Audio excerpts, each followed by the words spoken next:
दोनों सगे भाई होने के बाद भी नाग और गरुड़ एक दूसरे के जानी दुश्मन कैसे बन गए? आखिर क्यों गरुड़ हमेशा बेचारे नाग को मारने की कोशिश करता है? ऋषि कश्यप की 2 पत्नियां थीं, कद्रु और विनीता। उसमें से पत्नी कद्रु ने पति कश्यप की बहुत निस्वार्थ भाव से सेवा की, जिससे प्रसन्न होकर ऋषि कश्यप ने उनसे वरदान मांगने को कहा। कद्रु ने 1000 विषधारी पुत्रों का वरदान मांगा। तब ऋषि कश्यप की कृपा से शेषनाग, वासुकी नाग, तक्षक नाग और हजारों विष वाले नागों की उत्पत्ति हुई।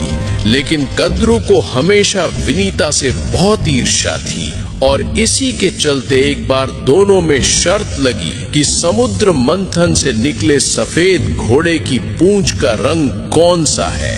दोनों ने उस घोड़े को देखा नहीं था। फिर विनीता ने सोचा कि अगर घोड़ा सफेद आया है तो फिर उसकी पूंछ भी सफेद ही होगी। इसलिए विनीता ने पूंछ का रंग सफेद बताया, लेकिन कद्रु ने घोड़े की पूंछ का रंग काला बताया। कद्रु जानती थी कि वो शर्त हार जाएगी, इसलिए उसने छल कपट किया और उसने अपने नाग पुत्रों को आदेश दिया कि घोड़ों की पूंछ पर चारों ओर लिपट जाओ ताकि पूंछ काली दिखे। जब दोनों ने दूर दूर से सफेद घोड़े को देखा तो घोड़ा सफेद था, लेकिन उसकी पूंछ काली दिख रही थी, जिसके परिणाम स्वरूप बेचारी विनीता शर्त हार गई, जिसकी वजह से पूरी जिंदगी उसे कद्रु की दासी बनकर उसकी सेवा करनी पड़ी।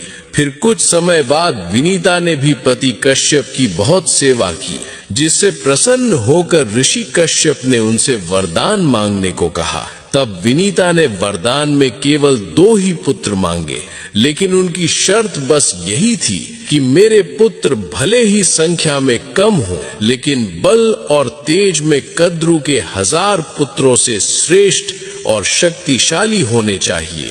तब ऋषि कश्यप की कृपा से उन्हें पहला पुत्र अरुण आया, जो भगवान सूर्य के सारथी बना, और दूसरा पुत्र गरुड़ आया। लेकिन जब गरुड़ को अपनी माँ की गुलामी का पता चला तो उन्होंने कसम खाई कि अपनी माता के साथ हुए अन्याय, छल और अपमान के लिए वो नागों को कभी क्षमा नहीं करेंगे। और बस तभी से नाग और गरुड़ सगे भाई होने के बावजूद भी एक दूसरे के जानी दुश्मन बन गए।